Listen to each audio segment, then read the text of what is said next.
장애인 문화복지신문 제497호 제1면 기사입니다. 경기도 AI로 교통점자 서비스 바꾼다. 2개 실증과제 추진. AI 키오스크가 실시간 교통 상황을 분석해 최적 경로와 환승 정보를 음성으로 안내하고 수개월 걸리던 문서 분석 점자 번역 출력 과정을 단 5분 만에 가능하게 하는 AI 점자 프린터 기술이 경기도에서 실증된다. 경기도와 경기도경제과학진흥원은 공공서비스의 인공지능 AI 기술을 적용해 사회 문제를 해결하는 AI 챌린지 프로그램 2차 실증과제를 새롭게 선정했다고 24일 밝혔다. AI 챌린지 프로그램은 AI 기술력을 보유한 기업을 도내 시군 및 공공기관과 연결해 실제 현장에서 실증할 기회를 제공하는 사업이다. 올해 처음 시작돼 지난 4월 1차 3개 과제가 9월 2차 2개 과제가 차례로 선정됐다. 2차 추가 선정 과제는 안양시 AI 대화형 스마트 버스 정보 시스템 구축 화성산업진흥원 AI 점자 솔루션으로 여는 시각장애인 정보 접근성 혁신이다. 안양시는 AI 음성 대화 기반 길 안내 키오스크를 도입해 시민에게 맞춤형 교통 생활 정보를 실시간 제공한다. 모바일 이어보기 서비스를 통해 휴대전화에서도 확인할 수 있다. 최적 경로 안내, 환승 정보, 감성형 모션 아바타, 민원 응대 등 다양한 기능을 갖췄으며 직관적 디자인과 고성능 음성 인식 기술, 다국어 지원으로 교통약자와 외국인도 쉽게 이용할 수 있게 했다. 화성산업진흥원은 AI 점자 솔루션을 개발해 시각장애인의 정보 접근성을 혁신한다.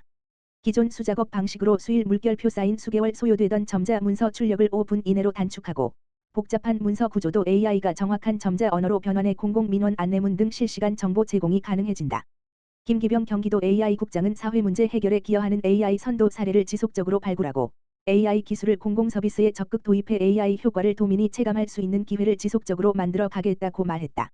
한편 한차 실증과제로는 경기도 소방재난본부 AI 기반 119 신고 접수 및 신고 분석 어시스턴트 부천시 복지전달체계 혁신을 위한 온마음 AI 복지콜 광주시 생성형 AI 기반 챗/콜 통합 행정 어시스턴트 지니오스거브가 추진 중이며 한차 과제는 오는 11월, 이번 2차 과제는 내년 5월 완료될 예정이다.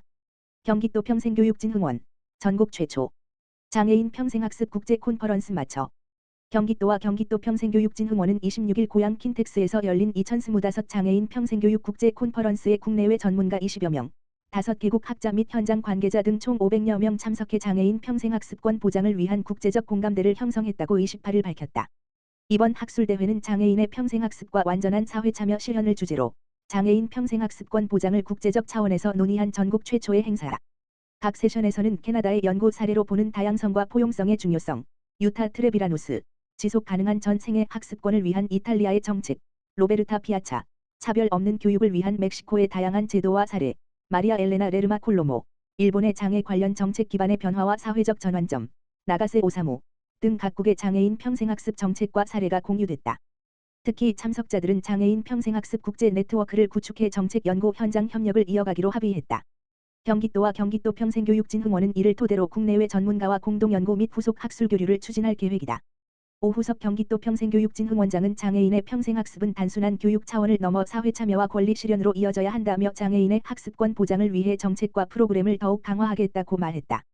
경기도 2025년 발달장애인 AI 돌봄 서비스 중간보고회 개최. 경기도는 26일 2025년 발달장애인 AI 돌봄 서비스 중간보고회를 열고 도입기관의 운영 성과와 현장 사례를 공유했다.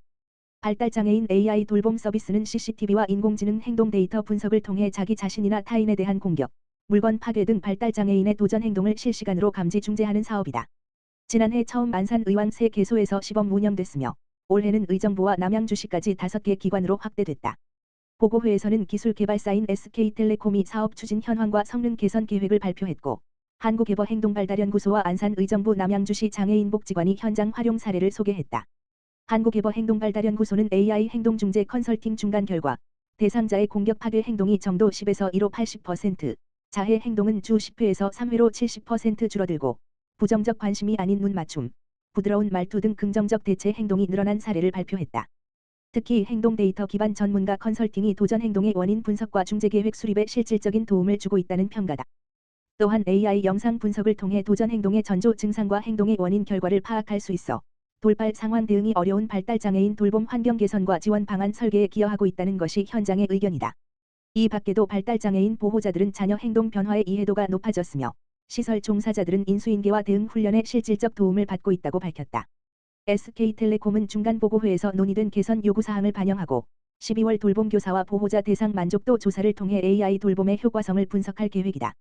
이어진빛 경기도 AI 프런티어 정책과장은 AI 돌봄 서비스는 단순한 기술 도입이 아니라 돌봄 교사의 업무 효율화와 가족의 부담 완화에 실질적 도움을 주는 정책이라며 앞으로도 도민이 체감할 수 있는 AI 서비스 모델을 현장 중심으로 확대하겠다고 말했다. 2025년 경기 남부장애인권익공호기관 인권포럼 개최.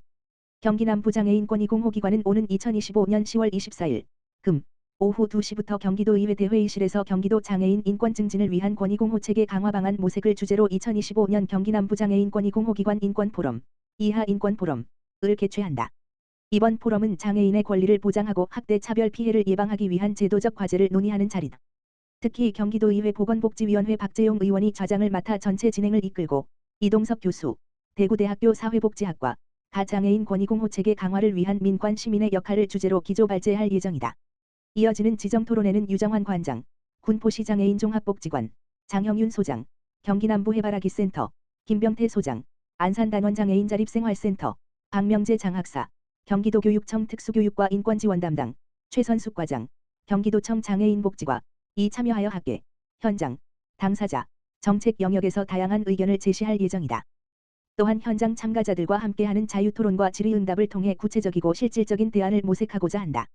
경기 남부장애인 옹호기관은 매년 인권포럼을 통해 장애인 학대 및 차별 문제를 점검하고 제도적 보완책을 마련해왔다. 올해 포럼은 민관 시민이 협력해 장애인의 인권을 보장하는 사회적 기반을 강화하는 의미 있는 자리가 될 것으로 기대된다. 경기도교육청, 지역사회와 연계한 특수학교 전공과 운영 방안 모색. 경기도교육청, 교육감 임태희, 24일 남부청사에서 지역사회와 연계한 특수학교, 급, 전공과 운영 방안 연구 결과 공유회를 개최했다. 이번 행사는 전공과 교육과정에 대한 경기도교육연구원의 연구 결과를 공유하고 현장의 의견 수렴으로 구체적인 정책 방향을 모색하고자 마련했다. 전공과 교육과정은 고등학교를 졸업한 장애 학생의 취업 자립을 위한 진로직업 교육 제공과 성인 기로의 원활한 전환을 지원하는 과정을 의미한다. 공유회에는 특수학교, 급, 전공과 교사와 진로직업 교육 담당자 등 50여 명이 참석했다. 순서는 경기도교육연구원 김현자 연구원의 연구 결과 발표를 시작으로 지역과 학교를 잇는 전공과 교육과정, 강남대학교 최민식 교수, 특수학교 전공과 운영 사례 소개, 한길학교 장민지 교사, 고등학교 전공과 운영 사례 소개, 일동고 김성수 교사, 지역사회 연계 전공과 운영의 시사점, 용인다움학교 최한창 교사, 주제 발표가 이어졌다. 또한 발표 후에는 참석자들과 함께하는 플로어 토론 시간을 통해 현장의 생생한 의견을 공유했다. 공유회에 참여한 전공과 교사는 현재 전공과 교육은 취업 준비와 자립생활 지원을 병행하는 균형 잡힌 방향으로 운영되고 있다면서 학생의 특성과 요구를 반영한 맞춤형 교육과정 실현을 위해서는 지역 내 기관과의 긴밀한 협력 체계 구축이 필요하다고 말했다. 도교육청 김선혜 특수교육과장은 교실과 학교 울타리를 넘어 지역사회와 연결된 교육과정이 이루어질 때 학생들의 선택과 참여 기회가 더욱 넓어질 수 있을 것이라며 이번 연구 결과를 반영하여 특수교육 대상 학생들에게 삶과 미래를 설계하는 구체적이고 지속 가능한 진로직업 교육 정책을 마련해 나가도록 힘쓰겠다고 말했다.